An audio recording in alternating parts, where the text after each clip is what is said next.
what if awareness is still two? In other words, if I'm aware of anything, there's the other thing and awareness. But what if it's all being? It's all freedom. Awareness, the final frontier. These are the explorations of Jonathan Robinson and Brian Tom O'Connor. Their continuing mission, to discover fresh new paths to the mystery within, to seek out new joys and new methods of awakening, to boldly go into the heart of expanded consciousness. This is Awareness Explorers.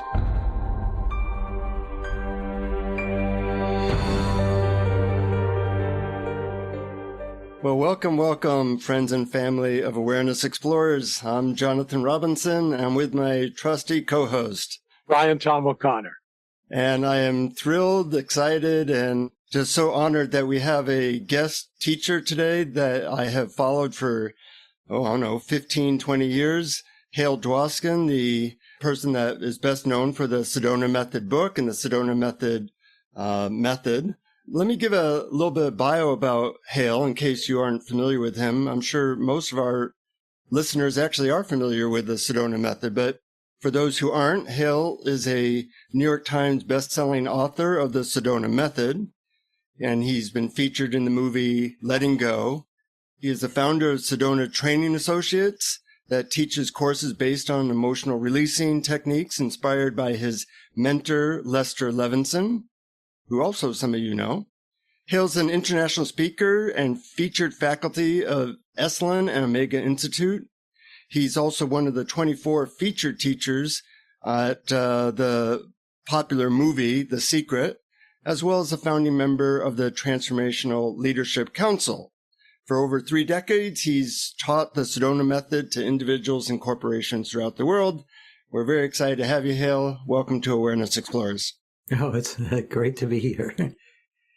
So I'll start off with the first question. First of all, I was reading your bio, and I actually didn't know some things about you. But one of the questions I have, really for a lot of our listeners who aren't familiar with the Sedona Method, I'm sure you've done this 1,000 times, but how would you describe the Sedona Method briefly in terms of what it's trying to do for people spiritually? Well, first off, the Sedona Method is a tool basically for anything, because what happens is, as a person, our thoughts, our feelings, our beliefs, our ideas can often be the only obstacle to living life fully and to having, being, and doing whatever we choose. And most of us have, or many of the people listening, I'm sure, to this podcast, have a desire to discover the truth of who they are, to wake up from the dream of limitation. And so letting go can very much facilitate that, because it's the contraction of the holding on that distracts us from what is already. Freedom, beingness, awareness, love are all descriptions of this, that which is already happening. Not something that has to be gotten to. It's actually not something you can even get away from. It is this, whatever this is, including listening to the sound of this voice, including if you're watching this screen. It includes whatever you believe yourself to be in this moment, whether it's expanded or contracted, it doesn't matter. It is already everything and nothing. And letting go can really help that to be obvious. And so what it does is it's a facilitator or an opening or an opener to that which is already.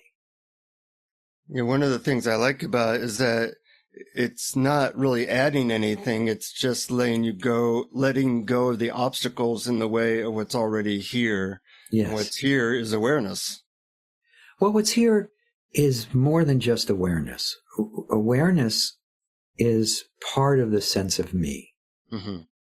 Most of us think that there's me and awareness. But what if awareness is just is still two? In other words, if I'm aware of anything, doesn't matter what it is, there's the other thing and awareness. But what if it's all being? Mm-hmm. It's all freedom. There is actually not there's an experiential perception that I'm here and everything else is there, for sure. But what if all of that is just being? There is even the sense of I'm aware of something that is just being. And so when you allow yourself, well, first off, you don't need to allow that. It already is. Mm. But when there is an allowing, that can happen spontaneously. There's also can be a recognition that there's nowhere to go and nothing to do, because beingness, which is everything and nothing, already is. So instead of a dualistic perspective of me and that, you enter into it's all one. Well, you don't enter into it. but again, thank you for catching me. No, it's okay. It's not. We're using language, and everyone listening at home or watching at home, don't try to change your language. There's no help in that. Again, language is just symbols representing concepts about that which appears to be, or what appeared to be. It's not even what is. You can't really describe what is, but you can describe what appeared to be in the past. Mm-hmm. So if we're using language, it's not an exact science, even though most of us act as though it is. We think it's very exact and very true and very real. But language is just symbols representing concepts.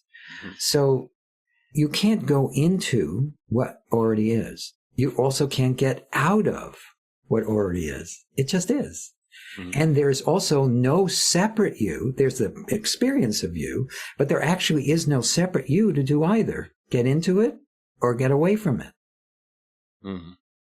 And how does the Sedona method lead us to it? I understand that there's an element of releasing, and that there are 3 different areas which, at least in the original formulation, that we release. Could you lead us through a little bit about how that works?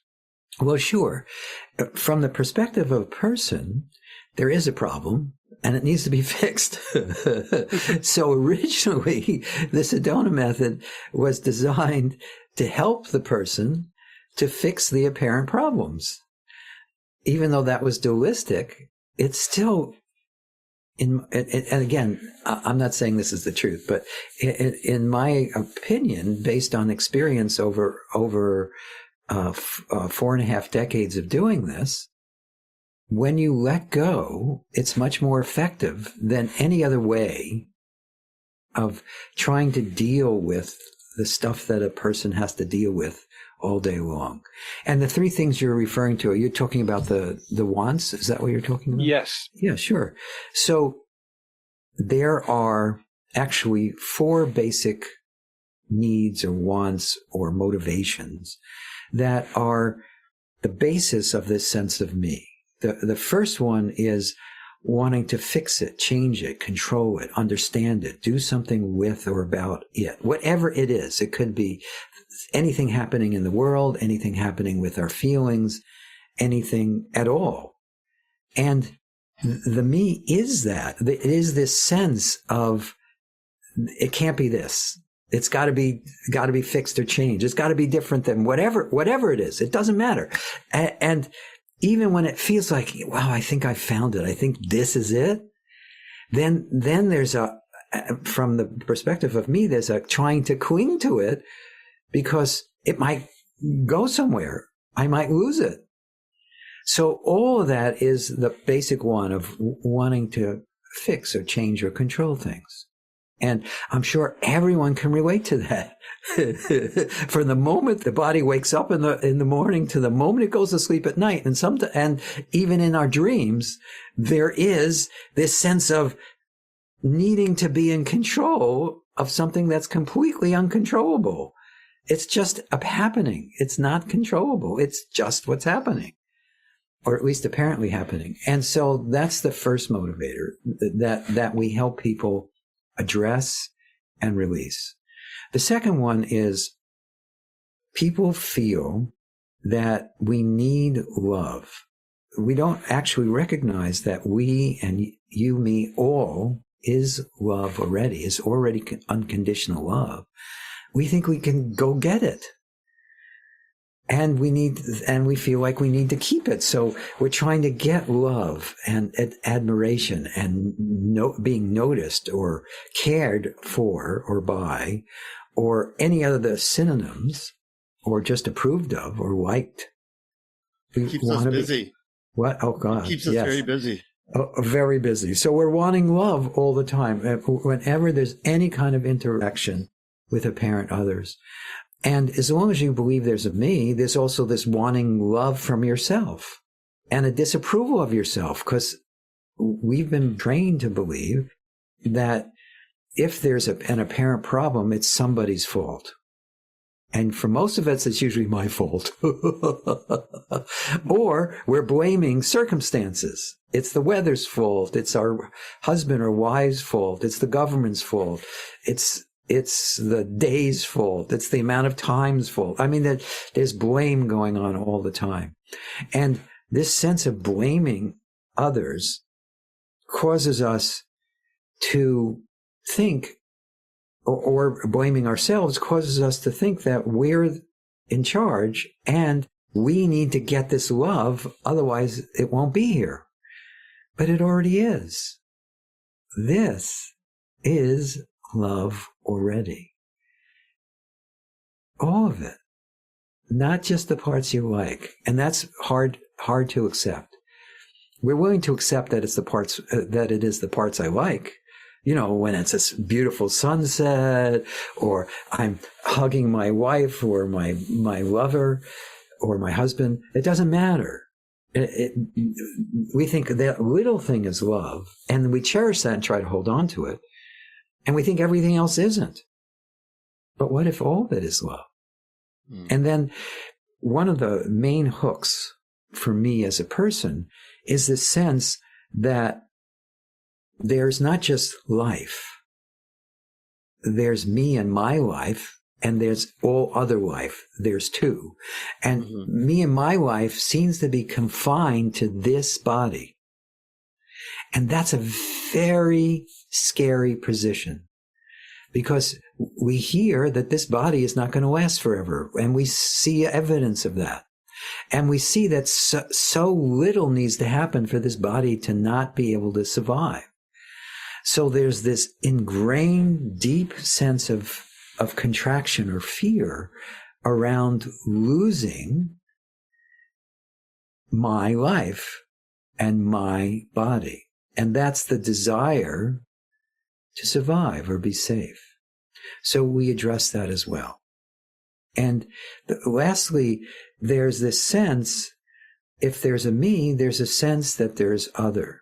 So when there is a sense of other, we're either trying to merge with the apparent other, whether it be another person or the entire universe, or we're trying to maintain our space, to maintain our sense of separation. And that too is, just like the others, is an illusion based around this sense of me. So we also address that sense of wanting to be separate and wanting to be one. So when you focus on those, it tends to help the sense of me unravel. It tends to help the mind feel more at ease, quieter, more open, more alive. And all of that, though, is already wholeness.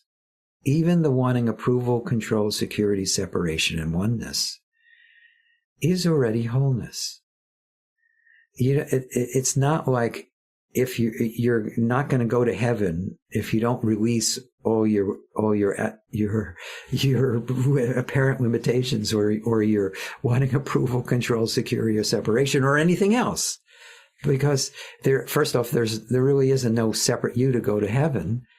This is, at some level, already heaven. Except we don't like heaven, because heaven's supposed to be all sweetness and light.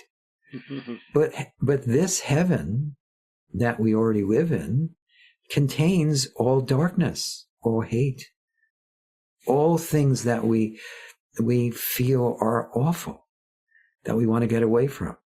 And as this is recognized, it feels more like heaven, because it all is already this one unified beingness. And it doesn't need to be fixed or changed. It can be, and action certainly will happen through the body mind to fix and change things if it does happen. But it doesn't have to be. It just is. You said that so eloquently, Hale, and a lot of different things. That for me personally, I originally learned about letting go of control, approval, security, and then seems like separation and oneness were kind of added later, maybe as other aspects, which really helped me because I was kind of addicted to both of those in particular. Right. And I love the subtlety of noticing that there's so many things that we hold on to. And when you identify what you're holding on to, it's pretty easy to let it go if you see that's causing you pain. I was struck by, in your explanation, maybe you're a little bit more non-dual than the early days of Sedona method. Yes. Again, what's happened, the way the Sedona method has been taught, well, it was originally came out of the experience of my mentor, Lester Levinson. Lester Levinson, to just say very briefly, was someone who was sent home to die from a second coronary at age 52. And because of the intensity of the situation, he had a strong desire to find an answer. And he discovered that we all have this ability to let go. And he also discovered in the letting go process, he also discovered that there is no separation, that there is just beingness. And in that, his body corrected, and he lived another 42 years after the doctors just gave him weeks to live. When I met Lester in 1976, there was already it wasn't called the Sedona method, but there already was a system. And the system was all based around letting go and the wants and goals and decision making. But it wasn't, even though Lester was living non-duality, the people teaching it, he didn't teach it. The people teaching it weren't. So it was taught in a very dualistic way. But it was still incredibly helpful. Incredibly helpful, as Jonathan knows, and Brian, you know too. But over the years, by 92, Lester knew he was going to be leaving the body, so he turned over all his teachings to me, and he said to me, "Look, this process can be even easier, more direct." And he thought that it would be discovered. And what happened is, as I worked with people, as I took on this mantle, even though, I didn't do it, what happened through this body-mind is when people presented an issue, there'd be a response from here that helped them. And even though there wasn't me and it wasn't them, it was just what was apparently happening. And so the whole way this was presented kept evolving and getting simpler and more direct, more focused, and at the same time, much more non-dual over the years. It kept getting more and more non-dual. And the latest iteration is that even the Sedona method, you can outgrow even that, because this is already wholeness. So even an amazingly powerful tool like the Sedona method, it's not something you need to throw out or get rid of, because it's still very helpful. But beingness doesn't need to let go. Wholeness doesn't need to let go. The one that all is doesn't need to let go. It just is. And now the Sedona method is presented from that perspective. When letting go happens, it happens very deeply, very easily, with less and less process. It's more like a spontaneous happening. And at the same time, if you have the foundation, which is where the approval, control, security, and separation come in, the letting go, wanting those, it seems to make you, the parent, you much more open to this. It makes it much easier. And so there has been an evolution, but I really can't take credit for it, even though it happened through this particular body-mind. It was just a response to what was needed in the moment. And when at first it was just letting go when this was given to me by Lester.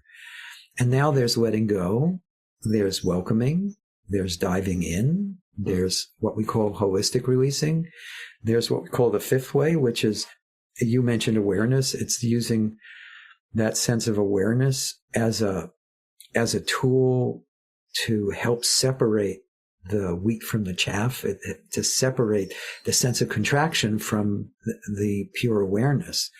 But then beyond that, all of that is just beingness. And it doesn't need anything. It just is. So the Sedona method works at all those different levels. Although the last level, there's no work involved. All those are on some level like tools in a tool chest.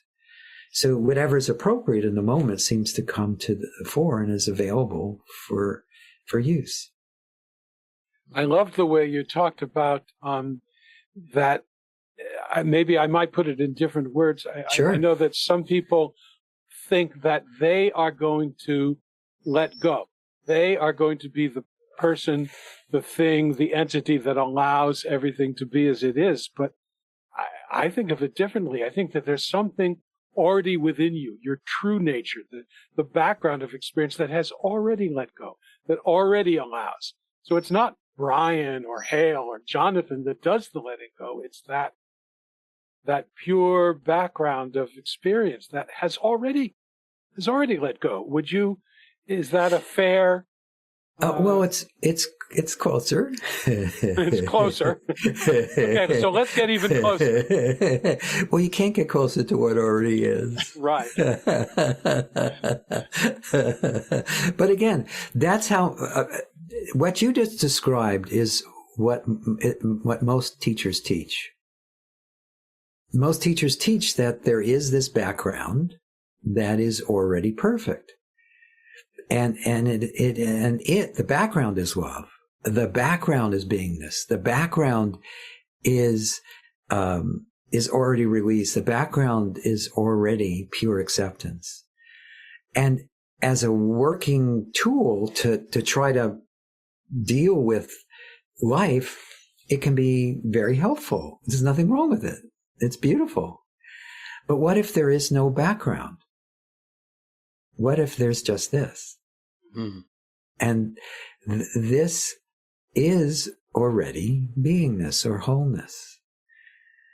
And what if this beingness or wholeness allows for all tools, allows for the dance of life where we think I'm doing it, or I'm going to surrender to the background, or the background is taking care of me. What if even that is pure being? Mm-hmm. So there's the nature of the sense of me is it's always going somewhere. Mm-hmm. It's either trying to dissolve into the background, or it's trying to get to more money or better health or better relationships or being more spiritual or enlightenment. but it's not this. It's that. Mm-hmm. That's the basics of that. It's not just this, it's that. And there's nothing wrong with that.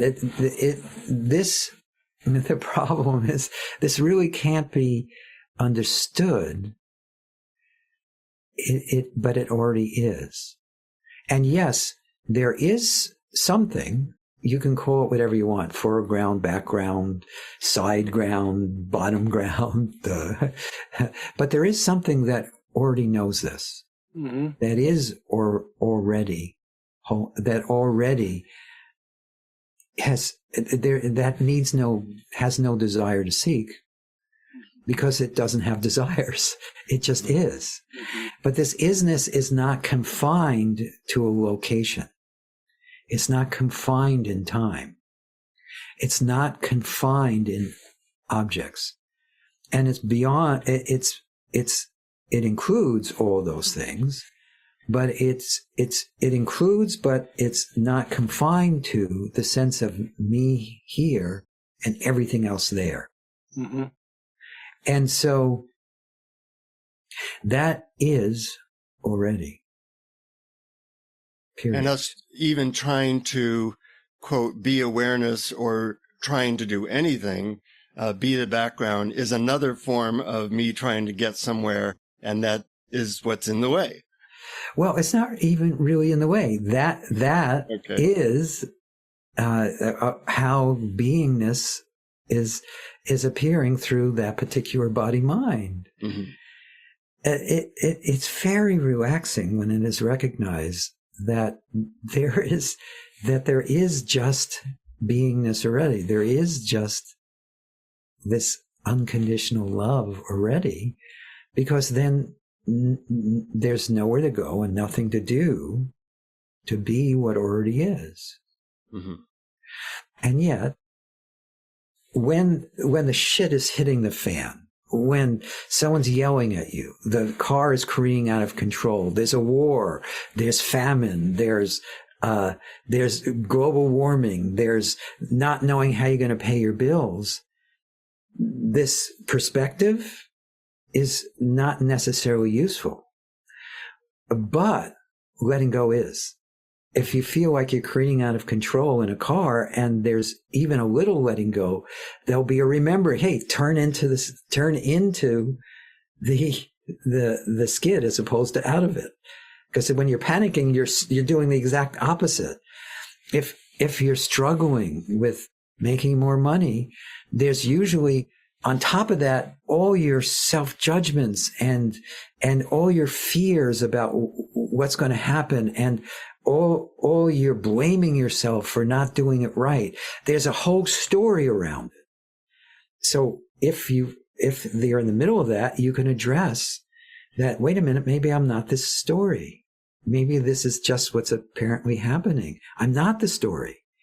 And because I'm not the story, maybe there's something that can be done that will help. And so the Sedona method in it, from the basic all the way up to the fifth way, it helps you disengage from this story of suffering, from this story of life is out to get me. And when that happens, life seems to correct itself. Life seems to get better. Life seems to be more cooperative. It's very mysterious. I've experienced that too. I just want to throw that in, that it's surprising and almost unexplainable, but it does seem to happen. I'm wondering if you can talk a little bit about the fifth way. You mentioned it a couple times. Sure. But even people who know the Sedona method don't always know that that's been an important addition to what we call the Sedona methods, really. Right. It should be, you're right. It should be called the Sedona methods, plural. But yeah. We have a trademark on method. So the method contains methods. Yeah. Mm-hmm. So, there was this description already that when something is needed, it's called forth. And so even when you're letting go of wanting approval, control, security, or separation, even when you're diving in or welcoming or allowing or welcoming both sides as in holistic releasing, there's still a sense of me doing it. So what you can do, still from a sense of me, you can use this, you can start to notice this sense of me and how it's not real. And you can also use this sense of a beingness or awareness. It's not really being used, but it seems that way. It seems like you're using these tools to accomplish something. But I'll give you an example of the fifth way. So just in this moment, just look to see if there appears to be, and everyone do this at home, look to see if there appears to be anything that feels not right, anything that's wanting to be fixed or changed. And if there is, just simply check. When something seems to be off, isn't there a sense of a you who wants it to be different than the way it is? Otherwise, it wouldn't seem off. So just check. Are you that thing that seems to be off? Or is there beingness or awareness? If you just simply check, there's this immediate sense, or there can be, it might take a few tries, there can be this immediate sense of relief. Because obviously, when you're angry, you feel like I'm the anger. It's even in our language. But if you just check, am I this anger? Or is there beingness? Is there awareness? There's this feeling of opening and spaciousness and warmth and aliveness that just seems to happen spontaneously. And the thing that it was standing out from, like anger or fear or whatever it is, from this beingness, which it appeared, and again, it didn't really stand out, but it appeared to be. When you ask questions like that, it just simply dissolves. And so that is the fifth way. Mm-hmm. And there are many simple questions you can use. Like, one of the things when we think we have a problem is we're usually 99.99999, and I could go on for a long time, percent of the time. And the truth is, it's 100% of the time. But I'll allow for 99.99999 going on a lot of nines. You're referring to a memory. You're referring to what was, not what is. And so you can just check, is that actually here? Or is that just a memory? And in doing that, there can be this recognition that it's just a memory. It isn't actually here. And in noticing that, there's a dissolving. And there are many questions like that just point to the obvious. And they're very freeing. Mm-hmm. Yet, now here's where the no way comes in, because yet, even that, if you think that you're doing a tool, or you need to do a tool in order to be free of whatever that is, that's not wrong or bad, but that's still within this sense of me. And so it can also be recognized, and this is not something that can be done through a tool.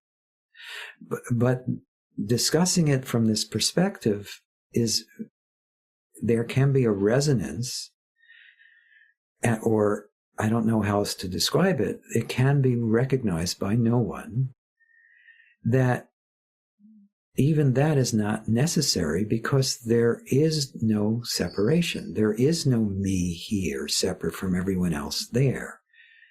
There is this, whatever it is, that's apparently happening. It's so poetic. That in itself was a guided meditation, and truly Right. wonderful. That was marvelous. But I am wondering whether you run into the situation where people will argue and say, "Well, wait a minute, Absolutely, and absolutely. they put it all in their brains instead of in the Absolutely. experiential." And that's why we keep going back to the experiential. Mm-hmm. We have this unique combination of things. Usually the pure non-dual message is taught in the context of, since there is no you, there's no one to do anything. And so all techniques are a waste of time. Don't bother. And the problem with that, for most people, that just is an argument. Or they get it intellectually and then they think this is it. This conceptual framework that I have inside is that, but it isn't. It's not a concept. It's not something that can be let go of or held onto. So when there is the appearance of an argument, then all the tools are very helpful. Then, because the tools can appeal to the person because the person feels back in control. Oh, good, I can do this technique and I'll feel better. Mm-hmm. And that's a much easier sale. When there's nothing to sell, when there is already just this, and there is already no separation, that's for most people, and there's nothing wrong with that. You're not bad if you feel that way. For most people, they don't, their response is, no way, Jose. I could use expletives, but we're being recorded, and I don't want. It is natural to fight that, because if it's recognized, it's the end of the search. Mm-hmm. And we like to search. Yeah. From the moment there's waking up in the morning to the moment we apparently go to sleep, although we don't do any of that, there is seeking, there is striving, there is efforting, there's doing. There's all sorts of stuff that can feel really limiting. And to have tools to address that is a relief, a tremendous relief. And so while there is this sense of me, having tools for the me to use to make its life better is wonderful. Yet at the same time, none of that is actually real. I like how you're saying that, because it's so easy to get caught up in the tools and efforting that we forget that the basis of things, and it needs to be balanced out with that point of view, or you're kind of using the tools in a way that can take you even farther away from what is real rather than what is.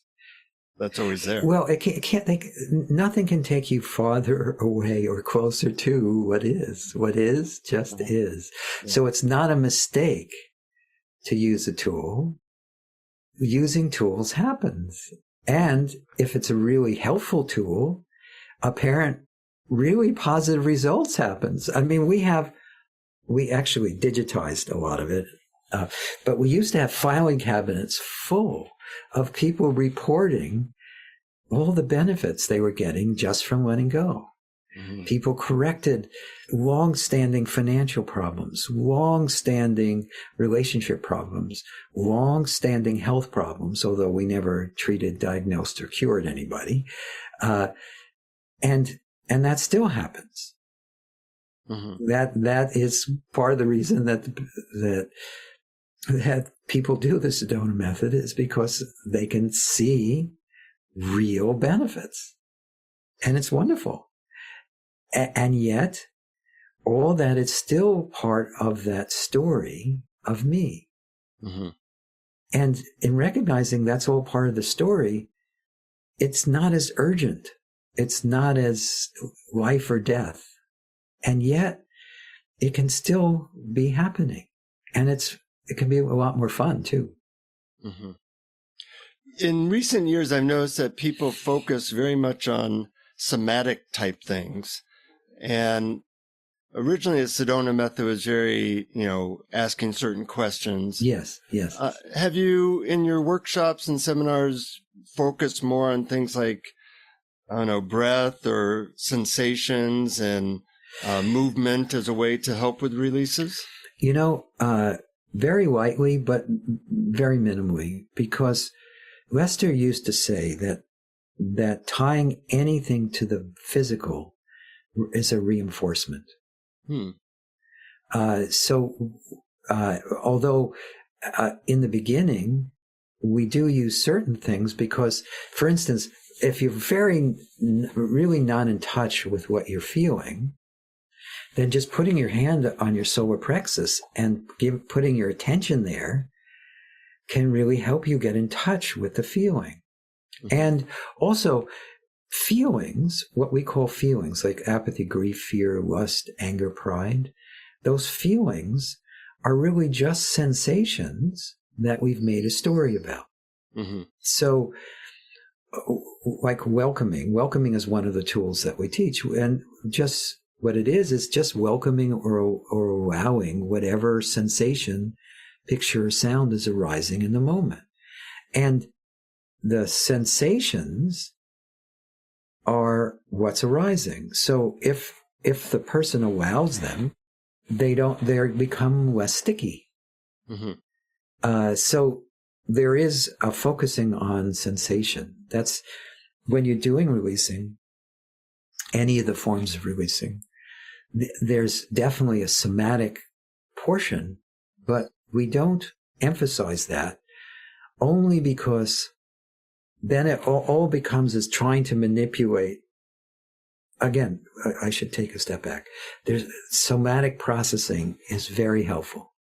Mm-hmm. I think people, if they're attracted to it or if they're doing it or if they're teaching it, they shouldn't stop. It's really good because it's better than just wandering around in your head. Much better. And for some of us, we need that in order to not be lost in just the spinning of thinking. Yet at the same time, it's only part of the picture. So we touch on it, but we don't emphasize it. We emphasize in the tool part of the Sedona method. They're tools that are designed to produce not just a change in thinking, a change in the whole somatic experiencing of the body. Mm-hmm. Mm-hmm. Lester actually originally changed his consciousness by focusing on people that he loved. Yes. And yet that didn't seem to be what he, I took the Finder's course of 45 Days to Awakening. I'm not sure if you're that familiar with it, but they teach what's called the Lester Levinson method, which is... Oh, the Finder's course. I interviewed him. Yeah. What's his name? I forgot. Jeffrey Martin. Yes, Jeffrey Martin. Yes. Yeah. Great guy. And he teaches, focus on, spend a minute or two focusing on each person that you've loved or each person that's important in your life. And over like 45 minutes, you're just enveloped in love. And that's a very powerful thing. Oh, yeah. Lester used to call that squaring all with love. Uh-huh. Again, one of the interesting things about the Sedona method, it has been incorporated into many, many people out there who are teaching people how to let go are actually derivations of the Sedona method. Right. Much of what, I forgot his name already. Jeffrey Martin? Much of what Jeffrey teaches mm-hmm. is a derivation of either the Sedona method or what he learned from other teachers. Mm-hmm. And it's a good distillation. But there are no finders. Mm-hmm. There is the end of searching. it can be discovered that there is no one to find anything. There is what is. Mm-hmm. And so that's that. I just want to throw that in. But to address this thing about love, even if you're focusing on human love, which is really not separate from the unconditional love that all is, it's just a very watered down version of it.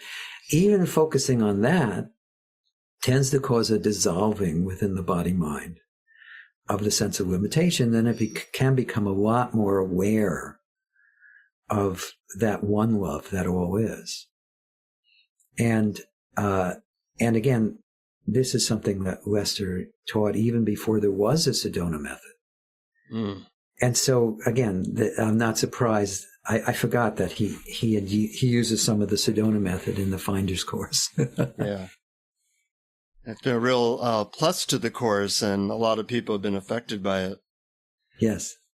Any last questions, Brian, that we want to address before we go into meditation? Well, it's been very interesting because, for example, your last question about the Lester love technique, I was about to open my mouth and ask the exact same question. And all evening this has been happening. I had all these questions, and either Jonathan would ask it or Hale, you would just come up with the answer without even my asking. So it's been kind of a delightful experience. And I'm also been very fascinated by seeing how, because when I first learned Sedona method, there were 3 wants. Control, approval, and safety. And now hearing about the 4th, wanting separation, and then learning about holistic releasing, which is holding 2 opposites at the same time, which I loved. And then the 5th way. I'm just fascinated and gratified by the way it has evolved into something where limitations can be let go of. Yes. Yes. It does seem to keep evolving. Is there anything that you want to say that we didn't ask, or that you want to add to what you've already said? We'll see. Well, before we get into any process, I just wanted to say to everyone, this thing that we've been talking about is pointing to something that is already known deeply there, that you're really not confined to that body mind. You're not just that. There is this one energy, this one beingness, this one aliveness, this one period. That all is. And no matter how dark it seems, no matter how contracted it seems, no matter how lost you feel, that which truly is never apart from that. Never. And at the same time, because even when you feel really lost or alone, even when you feel like you can't have or be or do something you want in your life, there is still this one beloved energy that's living through that body-mind. And all is well. It may not appear that way, but all is well. That's beautiful. We're going to ask you to lead us in a guided meditation, although you've led us in a few guided meditations already, and I feel the effect of that. But we'll formally designate that this will be a experiential guided meditation. Okay. And, we'll do more of what we've been doing. Yeah, exactly. It's okay by me.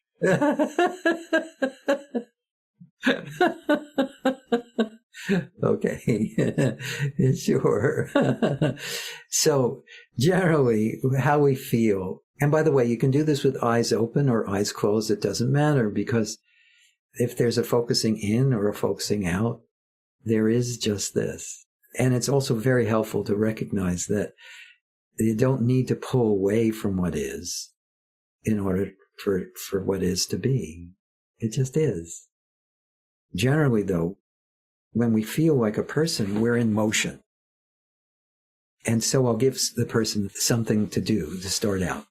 In this moment, could you just simply pause or stop and notice what is? And or just simply be what you are. Now that isn't actually required, but just in doing that, or thinking you're doing it, there is a shift. And could you, just as a way to start out, could you be open at least to the possibility that what we've been talking about over the past hour or so is actually possible? What if, just what if, this is already wholeness? Is already beingness?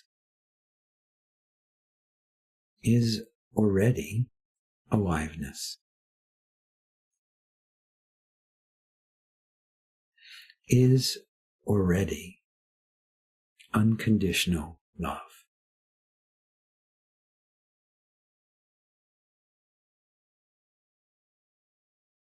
And yet it doesn't always feel that way. There can be this feeling of I need to find it or get it, or this can't be it, or it hurts too much, or I feel alone, or I need more money, or better relationship, or better health. All that can arise as well within this one beingness. And if any of that is arising, could you just welcome it? Is it allowed? Is it what's apparently happening?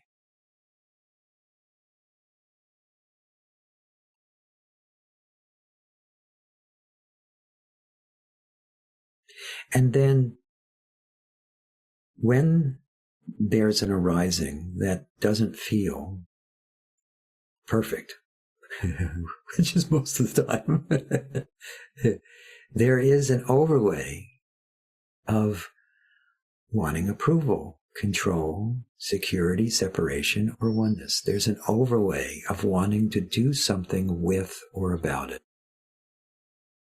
So could you just allow that? Welcome that. Is that allowed? Is that what's apparently happening?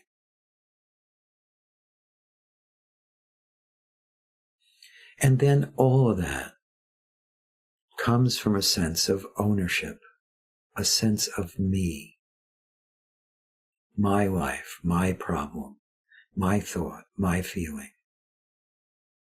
And could that be welcomed too? Could that be allowed? Is that too just what's apparently happening?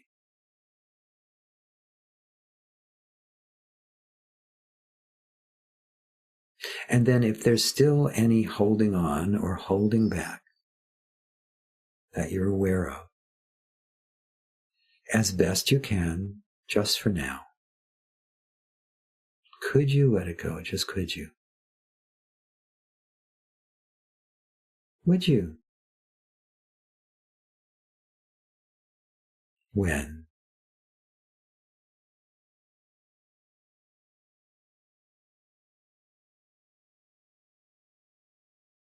And then whatever is in this moment, check to see if it has any boundaries.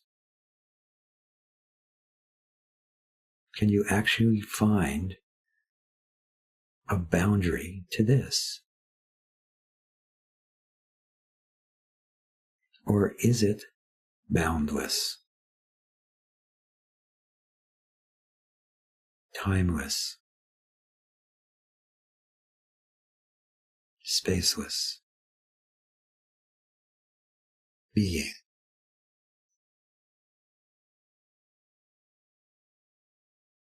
And let's run through that again. If there's anything at all about what's apparently happening in this moment that feels separate, that feels contracted, that feels limited, that feels incomplete, could that be welcomed or allowed? Is it welcomed?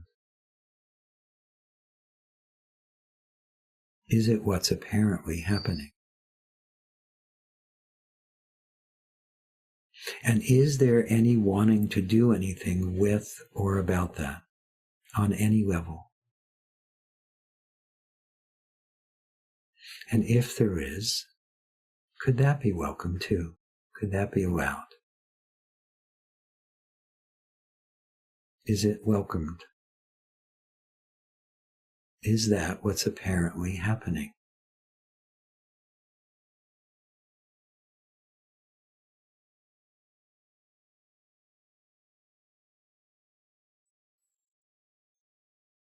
And is there any sense of I, me, or mine? Any sense of ownership?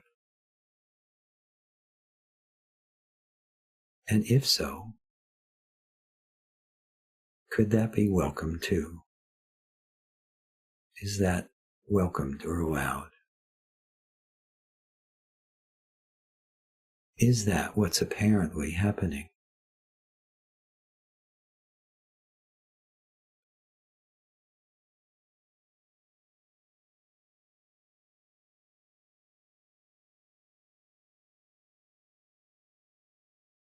And then if there's still any sense of limitation,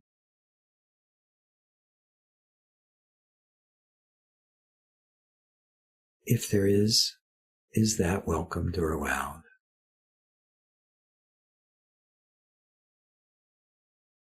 And then could you let it go?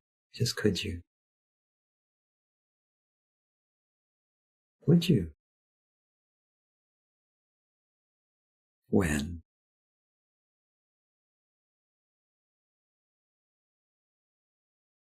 And this, whatever is, does it really have a location? Does it have a beginning or an end that can be found?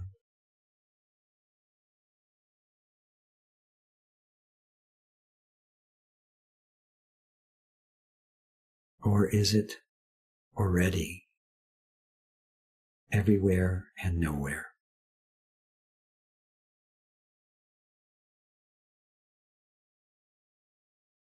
Is this wholeness, completeness,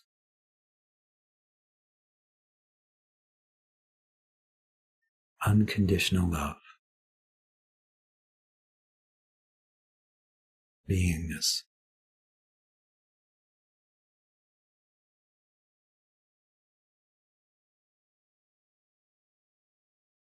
Is this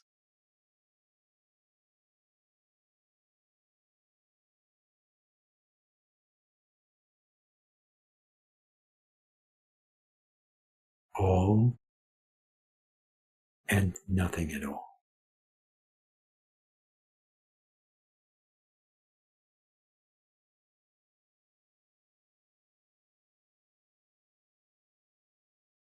Okay, good. Thank you. Wonderful. No, thank you both. That's been fun. That was amazing. I wasn't sure I was ever going to a sense of me come back from that. Anyway, that was a real gift. And I do want to do a quick shout out to the Patreon supporters that you make this possible. So thank you. And if you want to know how to get extra stuff from us, go to patreon.com/awareness explorers, and it's all spelled out on that page what we give you for your support. But Hale, you've definitely supported my life and Brian's life and thousands of other people. And I know how grateful I am and so many people for you, not just spearheading this work, but letting it evolve through your body-mind.